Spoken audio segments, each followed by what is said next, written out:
பிஸ்மில்லாஹிர்ரஹ்மானிர்ரஹீம். அல்ஹம்துலில்லாஹ். மற்றுமொரு நேர்காணலில் ஏகேபி நியூஸ் நேயர்களை சந்திப்பதில் பெரும் மகிழ்ச்சி அடைகின்றோம். இது நாங்கள் ஒரு லெகண்ட், ஒரு பெரும் தசாப்தங்களாக கணித பாடம் கற்பிக்கின்ற அக்கரைப்பற்றில் மிக பிரபல்யமான கிட்டத்தட்ட 50 வருடத்துக்கு மேலாக கணித பாடத்தை கற்பிக்கின்ற நாகூர் மீரால் பெசர் அவர்களை நாங்கள் அவர்களோடு ஒரு நேர்காணலுக்காக இன்று வந்திருக்கின்றோம். அஸ்ஸலாமு அலைக்கும் சார். வலைக்கும் ஸலாம். ஆம், நீங்கள் கணிதம் நாங்கள் கிரேட் 9, 10 படிப்பிக்கின்ற நேரம் எங்களுக்கு படிப்பித்து இப்போது எங்களுடைய மகள் ஓ லெவல் படிப்பதற்கும் நீங்கள் படிப்பித்து கொண்டிருக்கின்றீர்கள் 2-3 தசாப்தங்களை கடந்து. அப்படித்தான் எங்களுடைய ஏகேபி டைரக்டர் இர்ஃபான் யூசுப் லெபே அவருக்கும் நீங்கள் படிப்பித்து அவருடைய மகளுக்கும் படிப்பித்ததாக சொல்லுகின்றார்கள். எனவே அக்கரைப்பற்றில் ஒரு பெரும் பாலானவர்களுக்கு நீங்கள் கணித பாடம் கற்பித்திருக்கின்றீர்கள். உண்மையில் அக்கரைப்பற்றினுடைய கல்வியில் ஒரு பெரும் பங்களிப்பை நீங்கள் செய்திருக்கின்றீர்கள். அல்ஹம்துலில்லாஹ். எனவே இளம் சிறார்களுக்கு இப்போது இருக்கின்ற புதிய ஒரு சமூகத்திற்கு உங்களுடைய அறிமுகம் உண்மையில் போதாமல் இருக்கின்றது. எனவே சார், உங்களுடைய ஃபர்ஸ்ட் அப்பாயின்மெண்ட்டில் இருந்து கொஞ்சம் அறிமுகப்படுத்தினால் அது மீண்டும் உங்களை எங்களுடைய இளம் தலைமுறையினருக்கு ஏதுவாக இருக்கும். எனது அனைவருக்கும் அன்பின் படிவம். எனது முதல் அப்பாயின்மெண்ட் 1972ஆம் ஆண்டு. 72ஆம் ஆண்டு. அப்போ இந்த ஆசிரிய தொழிலுக்கு நான் ஒரு எதேச்சையாகத்தான் வந்தேன். அல்ஹம்துலில்லாஹ். இப்போ அந்த நேரம் ஒரு ஏஎல் பரீட்சை எழுதிவிட்டு என்னோட மாமோட வீட்டுக்கு அவர் சந்திப்பதற்காக சென்ற சமயத்தில் எனது மாமன் மகன் அலிகுமன் சார் காலம் சேர்ந்த தஞ்சையில் அந்த வீட்டுக்கு வந்தார். வந்த நேரத்தில் அவர் கேட்டார், எப்படி மச்சிதன் உங்களோட எக்ஸாம் எப்படின்னு கேட்டார். நான் சொன்னேன் நல்ல ஜாமான் அப்படின்னு சொல்லி சொன்னது போக சொன்னார், நீ இங்கே இருந்த பழுதா போயிடுவாய், ஊரில் இருந்த பழுதா போயிடுவாய், டீச்சிங் கால் பண்ணிக்கிறாங்க, நிறைய கெசேட் இருக்குது வீட்டை, நான் ஃபோன் எடுத்துகிட்டு வரேன், இன்றைக்கு தான் கடைசி நாள், ஒரு வெள்ளிக்கிழமை கடைசி நாள், அதுக்கு அப்பாயின்மெண்ட் பண்ணுவோம்னு சொன்னார். அப்போ சரியான்னு சொல்லி போட்டு நீ அவரே வீட்டை போய் அவர் ஃபோன் பண்ணிட்டு கையால் தான் ப்ரிப்பேர் பண்ணி வந்து நீ அதை நிரப்பினாங்க. அக்கரைப்பற்றினுடைய இன்னும் ஒரு நல்லெண்ணம் கொண்ட ஒரு பெரும் முதிசம் உங்களுக்கு வழிகாட்டி இருக்கின்றார். உண்மையில் அந்த நல்ல எண்ணம் இதுவரை நீங்கள் டிராவல் பண்ணுவதற்கு, கணிதத்தோடு இருப்பதற்கு ஒரு பெரும் ஏதுவாக அமைந்திருக்கின்றது. ஆமாம். அப்போ அவர் அப்ளிகேஷன் போட்டு ஒரு 2-3 மாதத்தால் எனக்கு இன்டர்வியூக்கு கடிதம் வந்துச்சு. அப்போ கடிதம் வந்த உடனே அதான் எனக்கு போகிறதுக்கு டீச்சிங்கில் போகிறதுக்கு அவ்வளோ விருப்பம் குறைவு. அப்போ அந்த கடிதத்தை விட்ட சொல்லலை, அப்படி வச்சிட்டேன். ஒரு 10-12 நாளைக்கு பிறகு எனக்கு ஒரு மனதில் ஒரு கவலையும் ஒரு குழப்பமும் வந்துச்சு. நம்ம பொய் சொல்கிறோமே, இதை சொல்ல அமெரிக்கமேன்னு சொல்லி போட்டு விட்டு சொன்னேன். இப்படி எனக்கு பிஞ்சு தான் கடிதம் வந்தேன்னு சொல்லிட்டேன் நான். அப்போ இன்றைக்கு போகணும். அப்போ இன்றைக்கு ஒரு 10-12 நாள் கழித்து தான் நாங்கள் போனோம் ஆஃபீஸுக்கு. அன்றைய கிளம்பலான்னு எனக்கு இன்டர்வியூ நடந்தது. அந்த சந்தர்ப்பத்தில் இன்டர்வியூ அங்கே இருந்த ஆஃபீஸில் டிரெக்டர் கேட்டார், ஏன் பிந்தின்னு கேட்டார். இன்றைக்கி நான் சொன்னேன், அது மாரிக்காரன் டிசம்பர் ஜனவரி வந்து கொண்டு சொன்னேன், நாங்கள் மழை சார், வெள்ளம், அப்போ போக்குவரத்து வசதி குறைவு, இப்போ வெள்ளம் படைஞ்சிருக்குது, நான் பாம்பாதி வசதி என்ற மாதிரி நான் சொன்னேன். சொல்லிப்போட்டு அப்போ சர்டிஃபிகேட் அதுகள் எல்லாத்தையும் பார்த்து போட்டு அவர் கேட்டார், எல்லாம் பார்த்து முடிஞ்சது போல சார், அப்போ மென் கடிதத்தை கையில் தரவா அல்லது விட்டு அனுப்பவான்னு கேட்டார். அல்ஹம்துலில்லாஹ், மாஷா அல்லாஹ். அப்போ நான் சொன்னேன், தான் நல்லம், கையில் வந்தால் நல்லம் சொன்னார். பிறகு யோசிப்பட்டு சொன்னார், இல்லை நீங்கள் போங்க, நீங்கள் போகிறது கடையில் கடிதம் போயிருன்னு சொன்னேன். அப்போ நாங்கள் அடுத்த நாள் வந்துட்டோம். அதில் இருந்த ஒரு 2-3 நாள் கடையில் கடிதம் வந்துச்சு. அக்கரைப்பத்து மத்திய மாவதியாலே தான் கடிதம் வந்தது. முதலாவது அப்பாயின்மெண்ட் அக்கரைப்பத்து மத்திய மாவதியாலே தேசிய பாடசாலை.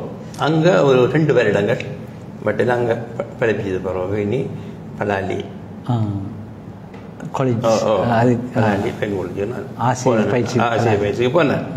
அப்போ இதுக்கு முந்தையே எனக்கு ஃபிசிக்கல் சயின்ஸு வந்தேன். ஃபிசிக்கல் சயின்ஸுக்கு நான் போகல, எனக்கு விருப்பம் இல்லை. அப்போ நான் போகல. அதன் பிறகு நாங்கள் இருந்த வருஷத்திலிருந்து தான் அந்த டிஸ்ட்ரிக்ட் பஸ் வந்தது எங்களிருந்து ஏழு.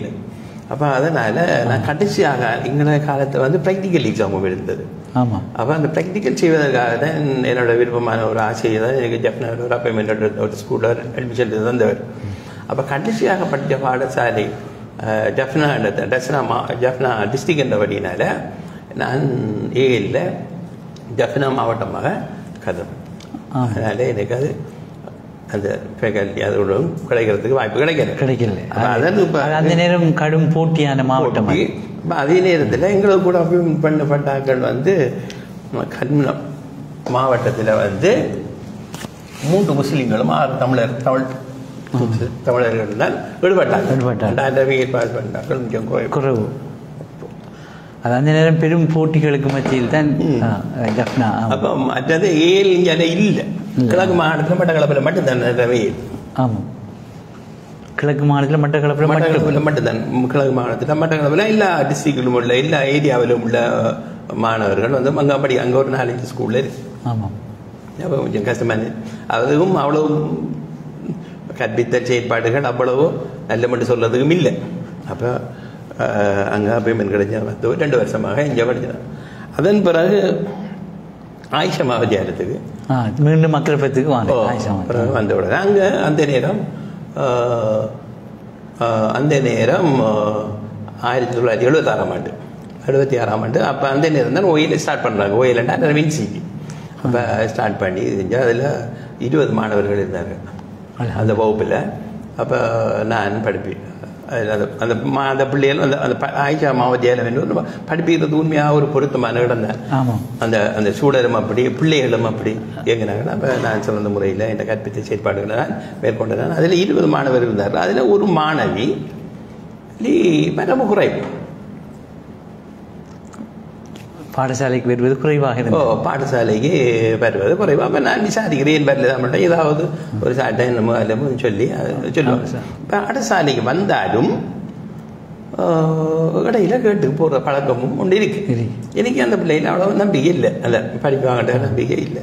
அப்போ எக்ஸாம் அந்த வருஷம் எக்ஸாம் எழுதி ரிசல்ட் வந்த உடனே அந்த 20 மாணவர்களில் அந்த மாணவி மட்டும் ஃபெயில். அந்த மாணவி மட்டும் ஃபெயில். நாம் நினைத்து அதை 19 பேரும் பாஸ் பண்ணியிருந்தாங்க. அதில் ஓலை எடுத்த மாணவியும் இருக்கிறாங்க. அந்த இப்போ டாக்டர் ஃபாசிலா டாக்டர் சவியா டீச்சர் சிஸ்டர் உண்டு. அந்த அதில் பெஸ்ட் ரிசல்ட் எடுத்த பிள்ளை அந்த பிள்ளை தான். இப்போ டாக்டரை வந்து இப்போ பண்ணியிருக்க வேணும்.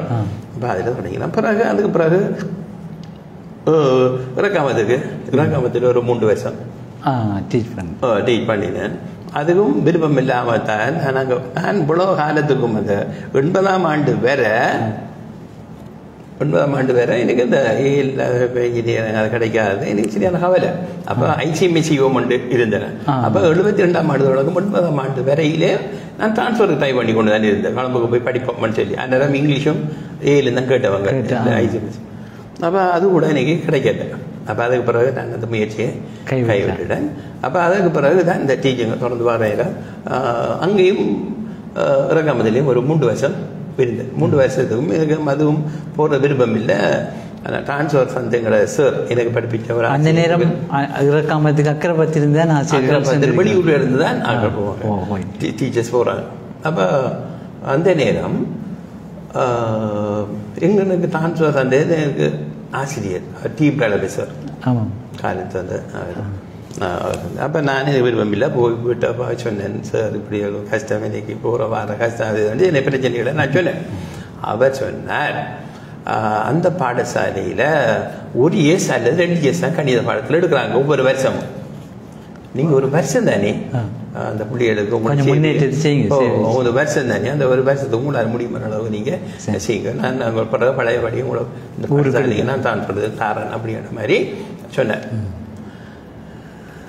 அப்போ இதை கேள்விப்பட்டு நான் விருப்பம் இல்லைன்னு சொல்லி அந்த கேள்விப்பட்ட உடனே எனக்கு வந்தாக்கள் வீட்டை வந்துடுறாங்க. வந்து நீ பல வசதிகள் செஞ்சாருன்னா அப்படி அந்த நேரமே நீங்க நல்ல ஒரு ஆசிரியர் 2 பிரபல்யமா இருந்திருக்கீங்க, அதை அவங்க தேடி வந்திருக்காங்க. ஏதோ அப்படி இருக்கேனா. அப்போ அவங்க வீட்டை தேடி வந்துட்டாங்க, இப்படி விருப்பம் இல்லையாமல் சொல்லி. அப்போ நான் சொன்னேன் இந்த கஷ்டங்களை சொன்னேன். அப்போ அவங்க சொன்னாங்க, நீங்கள் 7:30 மணிக்கு இங்கேருந்து புறப்படணும். 2 மணிக்கு பாடசாலை நம்ம ஊரில் ஸ்கூல் கரையிற நேரத்துக்கு இங்கே வரக்கூடியதாக நீங்கள் அங்கே வாங்க. பெட்ரோல் காசு நாங்கள் தான் உங்களுக்கு என்ன சலுகை தேவை அவ்வளோ தான் நீங்கள் தயவு செய்து படிப்பீங்கன்னு சொன்னாங்க. அப்படி சொல்லி போட்டு பாப்போம்னு சொல்லி போட்டீங்களா. அடுத்த நாள் அந்த எல்இடி பிரச்சனை காலம் அது ஏன்னா அட்டாச் பாத்ரூம் இல்லை வீடுகளில், எங்களோட வீட்டையும் இல்லை. அப்போ நான் அட்டாச் பாத்ரூம் கட்டுறதுக்கு கொஞ்சம் பதிகளை பிரித்து கழிச்சு ஒன்று இருக்கிற நேரம், அந்த நேரம் ஓடு செங்கல்லாம் தட்டுப்பாடான காலம். அப்போ இது அவங்களுக்கு அண்டு வந்தவங்களுக்கு எப்படி தெரியுமோ தெரியல. அடுத்த நாள் ஓடு ஓட்டோ மற்றது சிங்கல் அது உள்ள வந்து ஒரு மிஷினில் வந்து சேர சேவையை பெறணுங்கிறதுக்காக பல இப்படியான பல முயற்சிகளை செய்திருக்காங்க. அப்படியே அங்கே 10 வருஷம் அங்கே போன உடனே நீ இப்படி எல்லாம் செய்து விடாங்க. நானும் அந்த பாடசாலைக்கு போனேன். அங்கே போய் முதலாக வகுப்பு போகிறேன். 11ஆம் வகுப்பு 11ஆம் வகுப்பு. அந்த வகுப்புக்கு தான் பெஸ்ட்டாக போடுறேன். போனால் அது ஒரு 3 வகுப்புள்ள ஒரு ஹால், 3 கிளாஸ் ரூம் இருக்காது, 3 திறந்த மாதிரியான இருக்குது, 3 கிளாஸ் ரூம். அந்த வகுப்புக்கு போன உடனே அந்த வகுப்புல 3 வகுப்பு சில கப்சிப்பாக அமைதியாக இருந்துச்சு. எந்த அளவுக்குன்னு சொன்னால் உண்மையாகவே அந்த ஹாலுக்கு பக்கத்தில் ஒரு மெயின் ரோடு இருக்குது, பெரிய தார் ரோடு ஒன்று. அதுக்கு பக்கத்தில் வீடு, அந்த வீட்டில் இருக்கிறார்கள் அரிசி புடைக்கிற சத்தம் கேட்கும். அப்படியே அந்த அளவுக்கு பிள்ளைகள் அமைதியாக இருக்குது. அப்போ நான் பார்த்தா பிள்ளைகள் படிக்கிறதும் இன்ட்ரெஸ்டாக இருக்குது. அல்ஹம்துலில்லாஹ். அப்போ எனக்கு ஒரு படிப்புக்கணும் ஒரு ஆசை வந்து அந்த பிள்ளைகளுக்கு. அப்போ நான் உண்மையாக இன்ட்ரெஸ்ட் எடுத்து படிப்பிட்டேன். நான் நல்லா சிறந்த முறையை படிப்பிச்சு கொள்வேன். அப்போ அந்த பிள்ளைகளை நிலைமையை பார்த்த இன்னும் கொஞ்சம் கூடுதல் செய்யணும் போல இருந்துச்சு. அப்போது பிள்ளைகள்ட்ட கேட்டேன். அடுத்த ஒரு 3-4 மாத்தியான நோம்பு லீவு வந்துச்சு. அப்போ நான் கேட்டேன், நோம்பு காலத்தில் ஒப்பு வச்சா பெரியவேளா ஒன்று கேட்டேன் நான் ஸ்கூலில். அப்போ போமன்னு சொன்னாங்க. அப்போ நான் என்ன செய்கிறேன்னு சொன்னால் அந்த நோம்பு காலம் வெள்ளி கிழமை ஞாபகம் இல்லை, சனி ஞாயிறு தவிர மற்ற நாள் எல்லா நாள்லேயும் நான் இங்கே நோம்பு பிடிக்குது 7 மணிக்கு இங்கே இருந்து ஒரு 7:30 போகிறேன், ஸ்கூலுக்கு போகிறேன். போய் லோகருக்கு மட்டும் 12 மணி மட்டும் படிப்பிக்கிறேன். விளைவுகள் தான். அப்போ நான் படிப்பிக்க அந்த அவ்வளோ காலமும் அந்த ஒரு மாதமும் படிப்பிக்க பிள்ளைகளை ஒரு ஆள் அப்போ எக்ஸாம் எடுத்தாங்க. அப்போ அந்த நேரம் ஒரு பாடம் 2 பாடம் பாஸ் பண்ணுற நேரத்தில் இந்த முதலாவது பேட்ச் வந்து 27 பேர் எக்ஸாம் எடுத்துருந்தாங்க. அந்த நேரம் 27 பேர். அந்த 27 பேரில் 18 பேர் பாஸ் பண்ணியிருந்தாங்க. 18 பேர். 18 பேரில் 3 பேருக்கு அந்த நேரம் டிஸ்டிங்ஷன் 75 விட கூட 10 பேருக்கு சி, 5 பேருக்கு எஸ். அப்போ ஒரு 66% கணித பாடத்தில் சித்தியாக 1-2 பேர் தான் பாஸ் பண்ணியிருந்த ஸ்கூல் 2 வீதம் 65% அந்த நேரமே சித்தி அடைஞ்ச உடனே அப்போ இந்த ரிசல்ட் வழி வந்த உடனே ஊரில் வரவேற்பு வச்சாங்க பாடசாலையில்.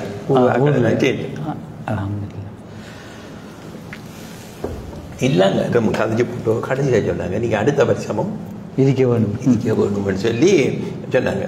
அப்போ அவங்கள அதை கிடங்க நான் ஒரு 3 வருஷம் அங்கே டீச் பண்ணினேன்.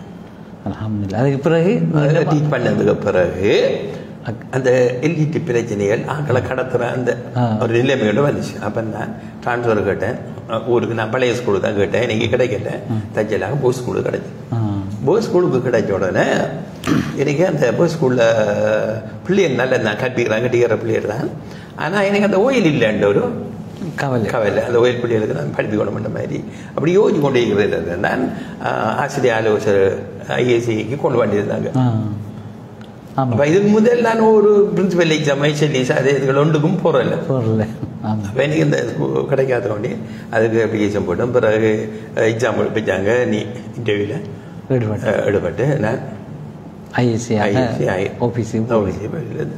அப்போ ஆஃபீஸ்லேயும் உண்மையாக நாங்கள் முடியுமான அளவுக்கு சிறந்த சேவைகளை தானே செய்தேன். அந்த நேரம் எனக்கு கூட வேலை செய்த வேறு கணித ஆசிரியர் லோனாதன் சொல்லி சார் பாலதாசன் அவங்க எல்லாருமே இருந்தாங்க. அவங்களோட சேர்ந்து நல்ல நாங்கள் முடியுமான அளவுக்கு கணித பாடத்தை வரையும் ஒரு சேவையை நாங்கள் செவ்வனி அழகான முறையில் செய்கின்ற போது இயல்பாகவே அடுத்த ப்ரமோஷனை அல்லாஹு தஆலா தருகின்றான் என்ற வகையில் நீங்கள் படிமுறையாக உயர்ந்து வந்திருக்கின்றீர்கள். அந்த சேவை உண்மையில் அக்கறை பற்றிலே எல்லா மக்களுக்கும் தெரிந்தது. நாங்கள் நேரத்திலே கவனத்திற்கொண்டு சார், நாங்கள் இப்பொழுது ஒரு நேசரி டீச்சர் கூட ஒரு நேசரி அப்பாயின்மெண்ட் எடுக்க வேண்டும் என்றால் கூட ஓ லெவலில் சி கேட்கின்றார்கள். ஓ லெவலில் மெட்ஸில் சி இருந்தால் தான் எடுக்கலாம். இப்படி மெட்ஸ் ஓ லெவல் ரிசல்ட்ஸ் மிக முக்கியமாக கருதப்படுகின்றது. எனவே மாணவர்களுக்கு அதனுடைய முக்கியத்துவத்தை எப்படி நாங்கள் உணர்த்தலாம்? இப்போ நாங்கள் சில பேர் இப்போ நாங்கள் இப்போ உடம்பு வலுவடைகிறதுக்கு உடல் வலுவடைவதற்கு நாங்கள் உடற்பயிற்சி செய்கிறோம். உடம்புக்கு வலுவிடுறதுக்காக உடற்பயிற்சி செய்கிறோம். அது மாதிரி மூளைக்கு பயிற்சி கொடுப்பதற்காகத்தான் இந்த கணித பாடம் அமைஞ்சிருக்கு. மூளைக்கு பயிற்சி, மூளைக்கு மூளை அதிகமாக வேலை செய்யறதுக்காக பயிற்சி கொடுப்பதற்காக. அப்போ உடற்பயிற்சி உடம்புக்கு வலுவூட்டுவது போல கணிதமும் மூளைக்கும் சிந்திக்கும் ஆற்றலை விருத்தி செய்கிறது. இதனால தான் அநேகமான நாடுகளில், உலகத்தில் உள்ள அநேகமான நாடுகளில் கணித பாடத்தை கட்டாய பாடம் ஆகியிருக்கிறாங்க. எல்லா நாடுகளிலும் இல்லை, பெரும்பாலான நாடுகளில் கணித பாடம் அந்த மொழியில் தொழில் ஒன்றை பெறுவதற்கு கணித பாடம் கட்டாயம். சிந்திக்கிற ஆற்றலை உருவாக்குறது, வளர்க்கிறது. அதனால தான் அந்த பாடத்தை உண்மையில் கணிதம் என்பது கூட்டுவது கழிப்பது என்று நினைக்கிறார்கள். ஆனால் பல சிக்கல்களை கடந்து போவதற்கான பல வழிகளை தேடுவதற்கான ஒரு வழிமுறை என்பதைத்தான் நாங்கள் மாணவர்களுக்கு உணர்த்த வேண்டும். அதில் போதிய அளவு பயிற்சி இப்போ சில கணக்குகள், இப்போ ஜியோமெட்ரி கணக்குகள் இருக்கிற நேரம் சிந்திக்கிற ஆற்றல் அதுக்கு தேவை. ஆமாம். மற்றது சில கணக்குகள் இருக்குது, சிக்கலான கணக்குகள் இருக்குது, அதை சால்வ் பண்ணுறதுக்கு சிந்திக்கிற ஆற்றலை வளர்க்குறது. இப்போ சிந்திச்சு அந்த சிக்கல்களை தீர்க்கக்கூடியதாக இருக்கும். அப்போ கணித பாடம் பாஸ் பண்ணுகின்ற ஒரு நல்ல கிரெடிட் எடுக்கின்ற ஒருவரால் தான் அந்த சிச்சுவேஷன்களை மேனேஜ் பண்ண கடந்து போக முடியும் என்பதை கருத்தில் கொண்டு, திறன்களை ஸ்கில்ஸ்கள் வளரும் என்பதனை கருத்தில் கொண்டு தொழில் ஒன்றை பெறுவதனால் அது கட்டாயம் பாஸ் பண்ணியிருக்க வேண்டும் என்பதை அவர்கள் நிபந்தனையாக இட்டிருக்கிறார்கள். அந்த பிரச்சனைகளை தீர்க்கிற நேரம், கணிதத்தில் உள்ள பிரச்சனைகளை தீர்க்கிற நேரம் ஏற்படுகிற சிக்கல்களை பொறுமையாக இருந்து யோசிச்சு விளங்கி அதில் பயிற்சி வைத்து அந்த திரும்ப அந்த கடைசியாக அந்த பிரச்சனை தீர்ப்பார்கள். பல முறைகள் யோசித்து சிந்தித்து திரும்ப திரும்ப செய்கின்ற நேரம் அந்த பிரச்சனைகளை தீர்ப்பதற்கான வழிமுறைகளை சிந்தனையில் அதை பழகிக் கொள்கிறார்கள். ஆமாம். அப்போ அதனால அந்த அனுபவம் ஏற்படுகிறது. அந்த அனுபவத்தினால அந்த தொழிலில் ஏற்படுற சிக்கல்களை அல்லது பிரச்சனைகளை தீர்த்து அது தொழிலாக வளர்க்கின்றது என்பதற்காக அவங்க கேட்குறாங்க. இப்போ இல்லை, ஒரு கனகாலம் இது பேப்பரில் கடந்து கொண்டு ஒரு நிறுவனத்தில் ஒருவர் தான் தேவை, நிறுவன தலைவருக்கோ ஏதோ ஒரு பதவிக்கு. அதில் 2 பேர் கடைசியில் இன்டர்வியூ வந்தோட 2 பேருக்கும் சமமான மார்க்ஸ் வந்துட்டு எல்லா தகுதியும் 2 பேருக்கும் சமனாக தான் இருந்துச்சு. அப்போ கடைசியாக பார்த்தாங்களா அதில் பேப்பரில் கடந்து அது ஒரு விஷயம் கடைசியாக சொன்னா அதை பார்த்தியாங்களேண்டா. அப்போ அவங்க டிகிரி செஞ்சு பெரிய போஸ்டில் இருந்த கடைசியாக என்னத்தை பார்த்தியாங்களேண்டா, ஓஎல் பாடத்தில் 2 பேரை ரிசல்ட்டையும் ஒப்பிட்டுருக்காங்க. ஒரு ஆளுக்கு டிஸ்டிங்ஷன், ஒரு ஆளுக்கு கிரெடிட். அப்போ மேட்ச்சில் அப்போ அந்த டிஸ்டிங்ஷன் எடுத்தது தான் தெரிவிக்கிறாங்க. அதுக்கு காரணமாக இதை போட்டிருந்தாங்க. அப்போ அந்த சந்தர்ப்பத்தில் கூட அந்த பாடம் பாடத்தை அவர்கள் செய்கிறது. ஆமாம் சார். இப்பொழுது நாங்கள் பார்த்தால் இப்போ கல்வியினுடைய நிலைமை கணித பாடம் 35% குறைவாகத்தான் சித்தி எழுதியிருக்கிறார்கள் மாணவர்கள். அப்படி கணித பாடத்தினுடைய சித்தி குறைவடைவதற்கான காரணங்கள் சார் 35% நான் அறிந்தவர் அதை விட கூட. அதை விட இப்போ நம்மளோட பகுதியில் சாதாரணமாக இருக்காது. நாம் இந்த தொடர்பு கொஞ்சம் குறைய ஆஃபீஸில் வேலை செய்கிற நேரம் இந்த புள்ளி விவரங்கள் எல்லாம் எனக்கு தெரியும். ஆனால் 35% அதோட கூட இருந்தாலும் மற்ற பாடங்களோட ஒப்புற நேரம் அதில் சித்தியடை சதவீதம் கொஞ்சம் குறைவாக இருக்கு. அதுக்கு காரணங்கள் பல இருக்கு. அதில் முதலாவது கணித பாடத்தை பயிற்சி பெற்று கணித ஆசிரியர்கள் பற்றாக்குறை. ஆமாம், பயிற்சி முறையாக கற்பிக்கின்ற மாணவர்களுக்கு முறையாக கற்பிக்கின்ற பயிற்சி பெற்றவர்கள் கணித பாடத்தில் பயிற்சி பெற்ற இப்போ ஏனைய துறையில் இருக்கிறவர்களும் மேட்ச் படிக்கிறாங்க. அப்போ கணிதத்திலையும் பயிற்றப்பட்ட ஆசிரியர்களும் படிக்கிறாங்க. அவங்க 2 பேரை கற்பித்தல் அவங்களுக்கு பயிற்சி கொஞ்சம் கூட தானே. அப்போ அவங்களோட அனுபவத்தில் முறைமையாக கற்கின்ற ஆசிரியர்கள் இல்லாமல் இருக்கின்றது. அது ஒரு பெரும் குறைபாடு. ஆமாம், அதுவும் ஒரு குறைபாடு. ஆமாம். அப்போ கணிதம் பயிற்றப்பட்டார்கள். கணிதத்தில் பயிற்றப்பட்ட ஆசிரியர்கள் மற்ற ஆசிரியர்களை விட கொஞ்சம் சிறப்பாக கற்பிப்பாங்க. மாணவர்களுக்கு அந்த முறையாக கற்பிக்கின்ற போதுதான் போர் அடிக்காமல் ஃபெடப்பில்லாமல் ஒரு இன்ட்ரெஸ்டாக அவர்கள் கற்பார்கள். ஆமாம். சரி.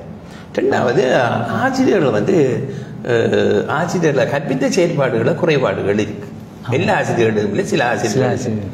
இப்போ உண்மையாக ஒரு ஆசிரியர் இன்னொரு சின்ன ஒரு உதாரணம் பிறகு சொல்லலாம். அப்போ கற்பித்தலுக்கு கட்டாயம் நோட்ஸ் ஸ்கீம் கட்டாயம் போடணும். ஆமாம். ஸ்கீம் ஏன் போடுறோம்னு சொன்னால் அந்த அலகுகளை சீராக ஒரு சீரான வேகத்தில் போய் முடிப்பதற்கு. அதாவது அது எப்படின்னா ஒரு டைம் டேபிள் மாதிரி தான்.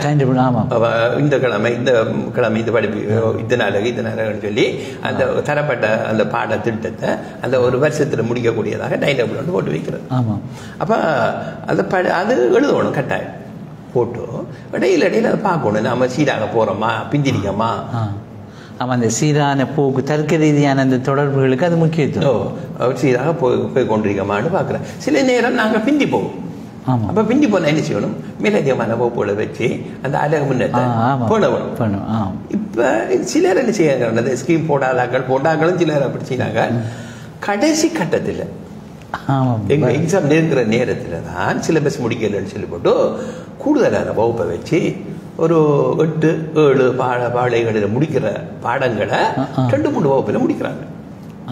அது ஒரு காரணம். அப்போ அந்த நேரம் அந்த பிள்ளைகள் அப்படி படிப்பிக்கிற நேரம் அந்த பிள்ளைகளுக்கு கெட்டிக்காரமானவர்கள் ஒரு அளவு கிடைத்தாலும் சில லேர்னர்ஸ் மிகவும் கஷ்டப்படுவாங்க. அப்போ அந்த அழகு விளங்காது. அப்படி செய்யக்கூடாது. அப்போ பாடத்திட்டம் கட்டாயம் இருக்க வேணும்.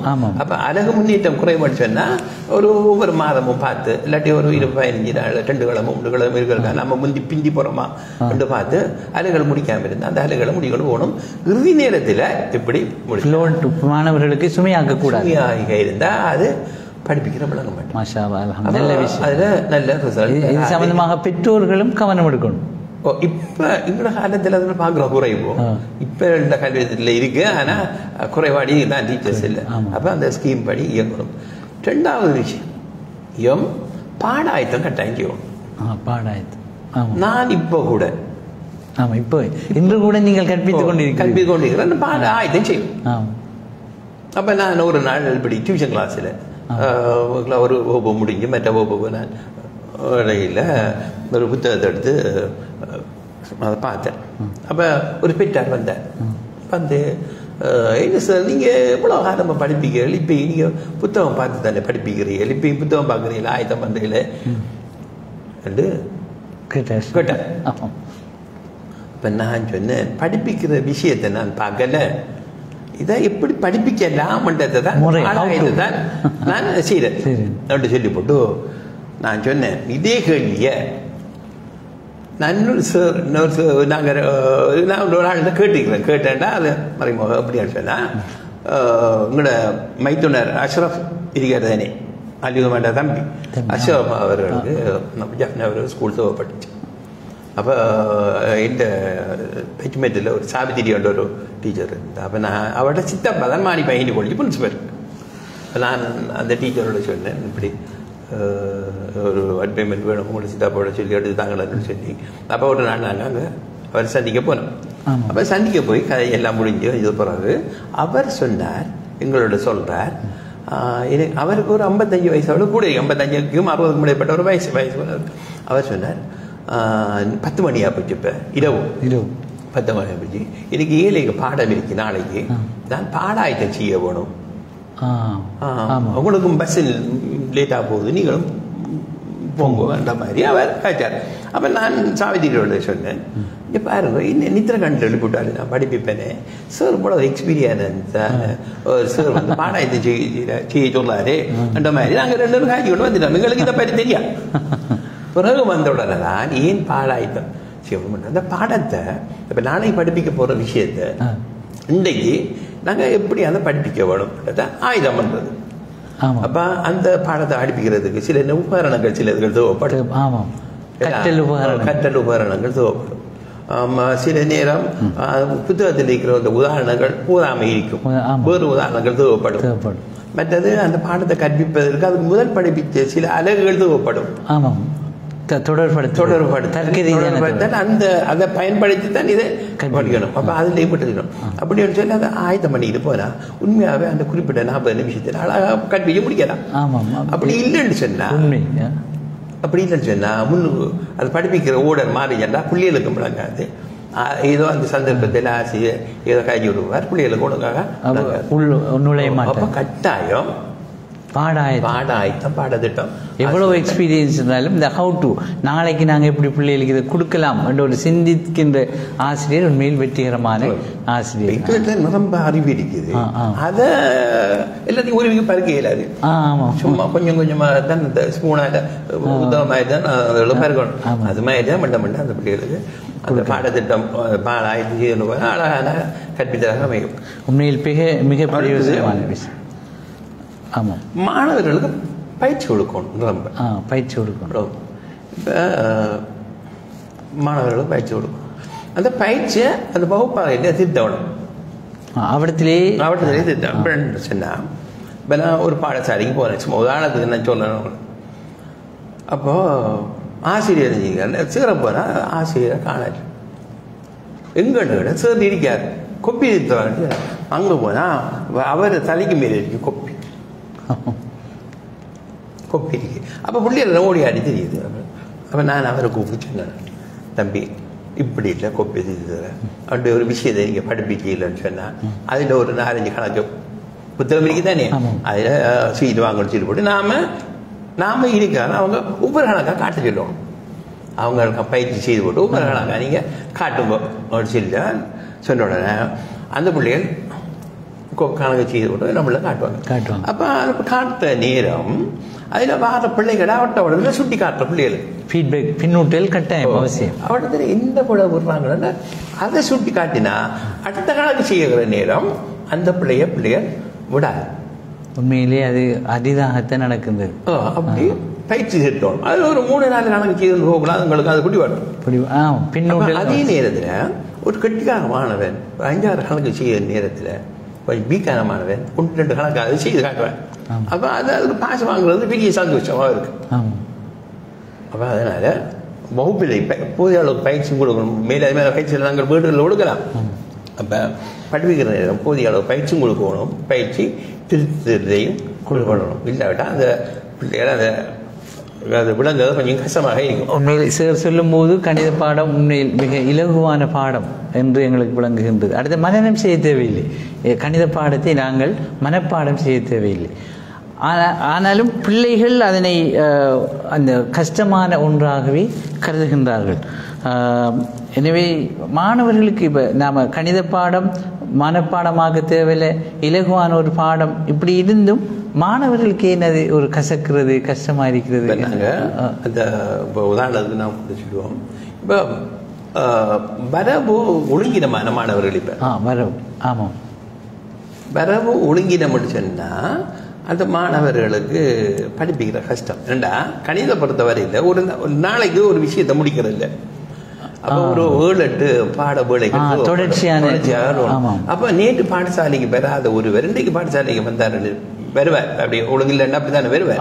அப்போ நாங்கள் ஒரு பாடத்தை கட்டி எழுப்புற நேரம் நேற்று படிப்பிச்சத்தில் இருந்து தான் நாங்கள் கட்டி எழுப்புவோம். நேற்று விட்ட இடத்துல இருந்து அதை பயன்படுத்தித்தான் இது செய்வோம். அப்போ வேறு நேற்று பாடசாலைக்கு வரலண்டா அந்த விஷயம் விளங்குறண்டா நாங்கள் இப்போ கொண்டு போகிற விஷயங்கள் விளங்க மாட்டோம். அது ஆசிரியருக்கும் கஷ்டமாக அந்த பிள்ளைகளுக்கு படிப்பிக்கிறதுக்கு, மாணவர்களுக்கு விளங்குற தன்மையும் குறைவு. அப்போ இப்படி பாடங்கள் கற்பிக்கிற நேரம் அவங்களுக்கு ஒரு கஷ்டமாக இருந்தால் அந்த பாடத்தில் ஆசிரியருடையும் பெருப்பு பெறும், மாணவருடையும் பெருப்பு. அப்போ பாடசாலை பெற ஒழுங்கினமாக இருப்பது ஒரு முக்கியமான மாணவர்கள் வெறுப்பதற்கு இந்த சந்தர்ப்பத்தில் அவர்களுக்கு படிப்பிக்கிறது விளங்காட்டி அந்த பாடத்தில் வெறுப்பு வரும். அவங்களுக்கு அது சுமையாக தோன்றும். அப்போ எனவே அவர் ஒரு நாளைக்கு பெறாவிட்டால் அன்று படித்த பாடத்தை அந்த இரவு அவர் தேடி கற்றுக்கொண்டு வந்தால் அந்த அந்த குறையை நீக்கலாம். மற்றது பாடசாலைகளில் வீடுகளிலேயும் மாணவர்கள் கற்பதற்கு ஒரு கற்றல் ஒழுங்குகளை செய்து கொடுக்கணும். பெற்றோர்கள் சூழலை உருவாக்கி கொடுக்கணும். உருவாக்கி கொடுக்கையும் வேணும். அதே நேரத்தில் மாணவர்கள் கற்கின்ற நேரம் வீட்டில் இருக்கிற தாய் தகப்பன் பேரண்ட்ஸுமாரும் அதை கவனிச்செடுக்க வேணும். இப்போ அவர் படிக்கிறவங்களுக்குள்ள போறாரு, படிக்கிற இடத்துல இருந்து என்ன செய்யறாருன்றது தெரியாது. அப்ப நாமளும் அதை கவனிக்க வேணும். அப்போ பெற்றார் அதிகமான பெற்றார்கள் என்ன செய்யறாங்கன்னா, கொஞ்சம் கல்வி அறிவு உள்ளவர்கள் என்ன செய்யறாங்கன்னா, மாணவர்களை படிக்க சொல்லி போட்டு அவங்களும் ஒரு பக்கத்தில் ஒரு கதிரைமே செய்திருந்து ஒரு புத்தகத்தை பார்க்காங்க. ஒரு அவங்கள தொழில் செய்யறவங்க அவங்கள தொழிலை செய்யறாங்க, ஏதோ ஒரு பக்கத்தில் இருக்கிற மாதிரி. அப்போ அந்த மாணவர்களுக்கு பாப்பரிக்க சொல்லி போட்டு அவர் படிக்கிறதுல கவனம் செலுத்தணும். மற்றது இன்னும் ஒன்று சார், இப்போ பிள்ளைகள் தானாக படிக்கணும், சுய கற்றலித்தல் படிக்கணும் கட்டாயம். இப்போ அநியமான பிள்ளைகள் எல்லா பாடத்துக்கும் டியூனுக்கு போகுது. அப்போ படிக்கிற பாடத்தை வீட்டை ஸ்கூலில் படிக்கிற பாடத்தை வீட்டை மீட்கிறது கூட நேரம் இல்லை. அப்படி படித்து நல்ல ரிசல்ட் எடுக்க முடியாது.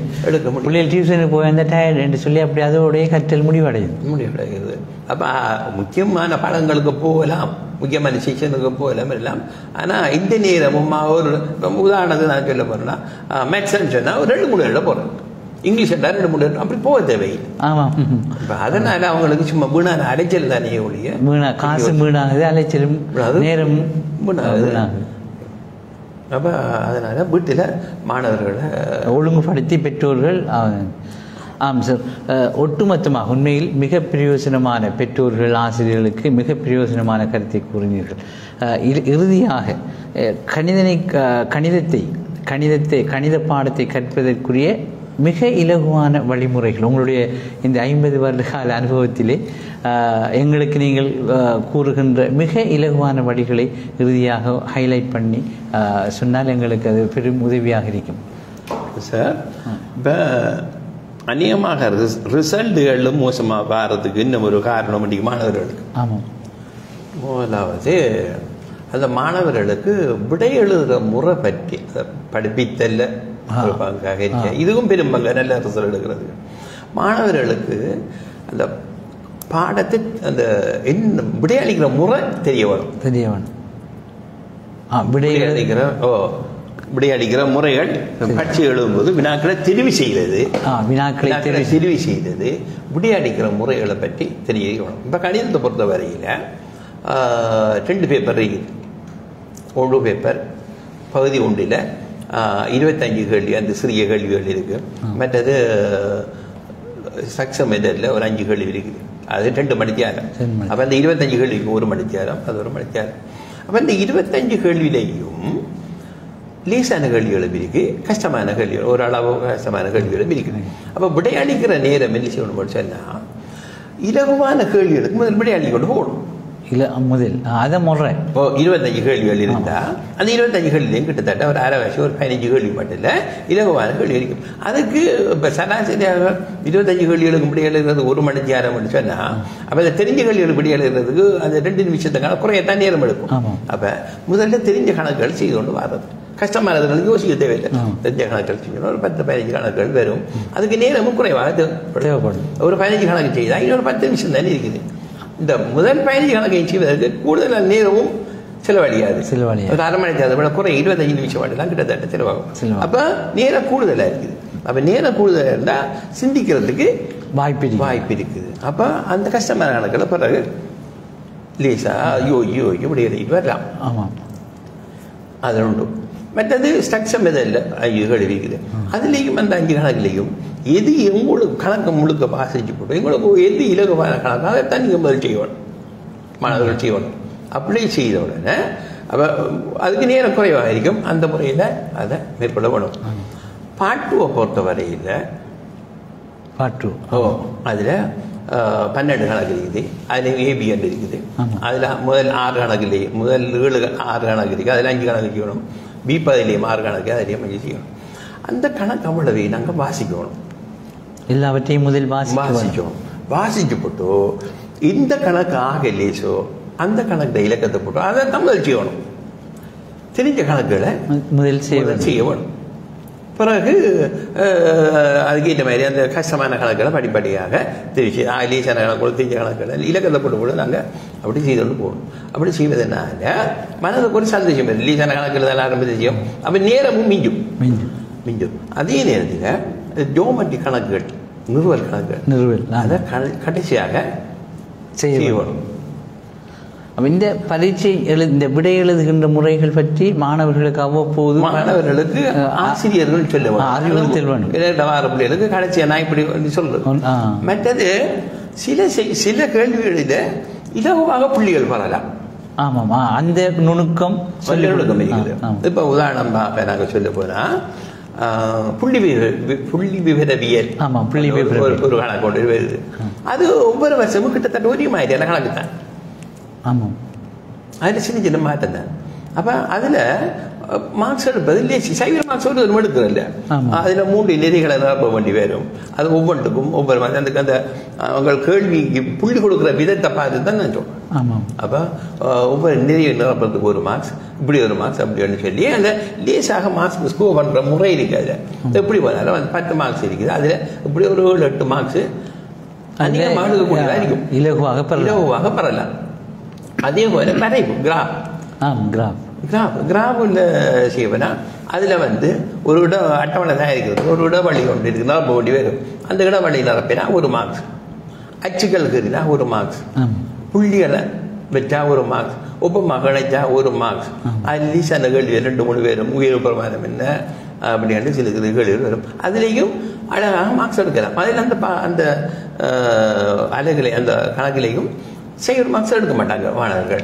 இப்படி இந்த குறைஞ்சது 5-6 மார்க்ஸ் எடுப்பாங்க. 10 மார்க்ஸ் எடுக்கிற மாணவர் இருக்கிறாங்க. அப்படி அது அதே ஒரு டிக்னோமெட்ரி ஒரே மாதிரி கணக்குகள் வரும். அப்போ அந்த நிச்சயமாக வார கணக்கு, ஒவ்வொரு வருஷம் நிச்சயமாக வார கணக்கு, மார்க்ஸ் இலவாக பெறக்கூடிய கணக்குகள் இருக்கும். அதில் கூடிய பயிற்சிகள் இவர்கள் செய்யணும். மற்றது நம்மளோட ஓயல் பேப்பரும் உண்மையாக ஸ்டாண்டர்ட் பேப்பர் தான், நல்ல பேப்பர். ஒவ்வொரு வருஷமும் அது லீசி கஷ்டப்பட்டு மற்றாக்கள் கேட்குறாங்க. இந்த பொறுத்த வரையில் ஒவ்வொரு கணக்குக்கும் ஒரு கொஞ்சம் வெயிட் போட்டோம்னா சமந்த நிற்கும். இந்த அழகான முறையில் தயார்படுத்துறாங்க. உண்மையாக நான் அந்த கேள்வி பேப்பரை நான் கசிக்கிறேன். அவ்வளோ அழகாக விஷயம் உள்ள கேள்வி ப்ரிப்பேர் பண்ணுறாங்க. நாட்கள் இருப்பாங்க, மிக அழகான முறையில் தயாரிப்பாங்க. அப்போ அதுகளில் போதிய அளவுக்கு பயிற்சி பாஸ் பேப்பரில் பயிற்சி. கற்றல் முறைகளில் மாணவர்களுக்கு அந்த விடை எழுதுகின்ற முறை, அந்த பேப்பர் மார்க்கிங்கில் எதை எதிர்பார்க்கின்றார்கள் என்ற விஷயத்தை நாங்கள் அடிக்கடி இன்னும் ஒன்று சார். இப்போ கோயில் படிக்கிறார்கள், கட்டாயம் பேப்பர் மார்க்கிங் போடணும். கட்டாயம் போடணும். போனால் அதில் பிரியோசனம் வேற கல்வி செயற்பாடுகளை திறம்பட செய்வதற்கு அது உதவியாக இருக்கும். ஆமாம். அப்படி போக இயலாதாக்கள், போக சந்தர்ப்பம் இல்லாதாக்கள் அந்த ஸ்கீமியாவது பார்த்து பிள்ளைகளுக்கு சொல்ல வேணும். அந்த போனவர்களுடைய கலந்துரையாட வேணும். அந்த புள்ளி போற விதத்தை மாணவர்களுக்கு சொல்லுவோம். ஆமாம், சொல்லி சில மாணவர்கள் கேட்பாங்க, நான் எடுத்து கொடுக்குறேன், பார்க்க கொடுக்குறேன், இப்படி பாருங்க, இப்படி போடுவாங்க பெரிய. அப்போ சில நேரம் அனாவசியமாக புள்ளி இழக்கிற சந்தர்ப்பங்களும் இருக்கு. கவனீனமாக இந்த எது முக்கியத்துவம் என்று தெரியாமல் புள்ளிகளை இழக்கக்கூடிய வாய்ப்பு இருக்கு. இப்போ நான் கடைசியாக இப்போ மடக்க கணக்கு, இப்போ சில கணக்குகளில் கேட்பாங்க சார், விடையை தசமதாரத்துக்கு திருத்தமாக தருக சொல்லுவாங்க.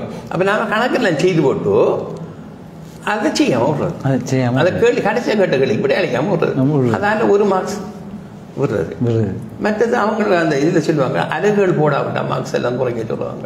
அப்போ அதுகள் அந்த புள்ளி வழங்குற திட்டத்தை மாணவர் ஆசிரியரும் பார்க்கணும். கட்டாயம் மாணவர்களிடம் அதை தெரிஞ்சிருந்தா அதை புள்ளியை இழக்காம தவிர்த்து கொள்ளலாம். இலகுவாக புள்ளிகள் பெறக்கூடிய பயிற்சிகளை செய்யலாம். அதை மற்றது நேர முகாமைத்துவம், அந்த லீசன கணக்குகளை முயற்சிக்கிறதுனால நேர முகாமைத்துவம் அதில் அந்த நேரம் காணாவார் அநேகமான மாணவர்கள் என்ன சொல்லுவாங்க, நேரம் கணக்கு லீசன் நேரம் இல்லைன்னு சொன்னாங்க. அப்போ அதுக்கு அந்த இலகுவான கணக்கு நம்ம ஆரம்பத்தினோம் கஷ்டமான கணக்கில் முட்டிக்கிருந்தோம்னா நேரம் போயிடும். கணித பாடத்தில் நேர முகாமைத்துவம் மிகவும் முக்கியமானது. அநேகமான மாணவர்கள் திரும்ப திரும்ப அதை ஞாபகப்படுத்துவார்கள். கணித பாடத்தில் பாடம் போதாமல் இருக்கும். எந்த அளவுக்கு என்றால் அந்த பேப்பர் தாரத்துக்கு முந்தின நேரமே அமர்ந்து அந்த அட்மிஷன் அந்த இதுகளை நிரப்பி விட வேண்டும். அந்த நேரத்தை கூட எக்ஸாமுக்காக பயன்படுத்த வேண்டும் என்று வழிகாட்டியவர்கள் இருக்கின்றார்கள். உண்மையில் நீங்கள் அந்த விஷயங்களை ஒரு பழுத்த அனுபவம் என்ற வகையில் மிக ஒரு முதிசம் என்ற வகையில் மிக நுணுக்கமான விஷயங்களை சமூகத்துக்கு மாணவர்களுக்கு தந்திருக்கின்றீர்கள். உண்மையிலே சார் உங்களுடைய அனுபவம் நீண்ட 50 இப்பொழுதும் நீங்கள் கற்பித்துக் கொண்டிருக்கிறீர்கள். இப்பொழுதும் 2 வகுப்பு. ஆமாம், அதுவே உங்களுடைய ஒரு மிகப்பெரிய ஒரு நல்ல ஒரு அறிகுறி. இவ்வளவு வயதிலும் நீங்கள் இப்பொழுதும் கற்றுக் கொடுத்து கொண்டிருக்கிறீர்கள். கற்றுக் கொடுத்து கொண்டிருக்கிறீர்கள். எப்போதும் இளமையாக இருப்பவர்கள், எப்பொழுதும் அறிவை பொலிஸ் பண்ணுபவர்கள், தீட்டுபவர்கள் என்ற வகையில் உண்மையில் நீங்கள் நல்லொரு முன்மாதிரி. அக்கரைப்பற்றினுடைய மிகப்பெரிய ஒரு சொத்து. கல்வி உலகத்துக்கு மிக பெரும் பங்காற்றி இருக்கின்றீர்கள். அந்த வகையில் அல்லாஹ் தஆலா உங்களுடைய சேவையை ஏற்றுக்கொள்ள வேண்டும். இறுதியாக நாங்கள் நேரம் எங்களுடைய முடிவடைந்து விட்டது. இந்த சமூகத்துக்கு மாணவர்களுக்கு கணிதம் சம்பந்தமான ஒரு நல்ல ஒரு அறிவுரை சொல்லி நாங்கள் முடித்துக் கொள்ளலாம் சார். உங்களுடைய ஒரு முக்கியமான ஒரு பாயிண்ட், ஒரு அறிவுரையை சொன்னால் நாங்கள் முடித்துக் கொள்ளலாம்.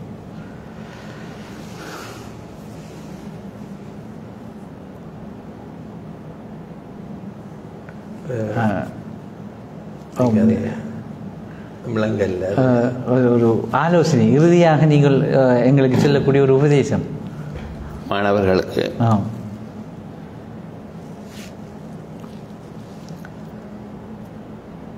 நீங்கள் பெருமதியான உபதேசங்களை தான் சொன்னீர்கள். அல்ஹம்துலில்லாஹ்.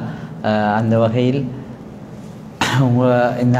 கலையகத்துக்கு நீங்கள் சமூகம் அளித்து இவ்வளவு பெருமதியான விஷயங்களை சொன்னதற்காக நாங்கள் எங்களுடைய சமூகம் சார்பாக நன்றி கூறுகின்றோம். அதே போன்று இந்த நிகழ்ச்சியை ஏற்பாடு செய்திருந்த எங்களுடைய ஏகேபி நியூஸ் பணிப்பாளர் இர்ஃபான் யூசுப் ரபி அவர்களுக்கும் நாங்கள் நன்றி கூறி, இதனை இப்பொழுது லைவாக பார்த்து கொண்டிருந்த அனைத்து நேயர்களுக்கும் நாங்கள் நன்றி கூறி, மீண்டும் ஒரு முறை எங்களுடைய பல தசாப்தங்களாக கணித பாடத்தை 50 வருடத்துக்கு மேலாக கற்பித்து கொண்டு இருந்த அவருடைய அனுபவங்களை எங்களோடு பகிர்ந்து கொண்டமைக்காக எங்களுடைய நாகூர் மீரா லப்பி சார் அவர்களுக்கு மீண்டும் ஒரு முறை நன்றி கூறி விடைபெறுகின்றோம். வஸ்ஸலாமு அலைக்கும் வரஹ்மத்துல்லாஹி வபரகாத்துஹு. இந்த சந்தர்ப்பத்தை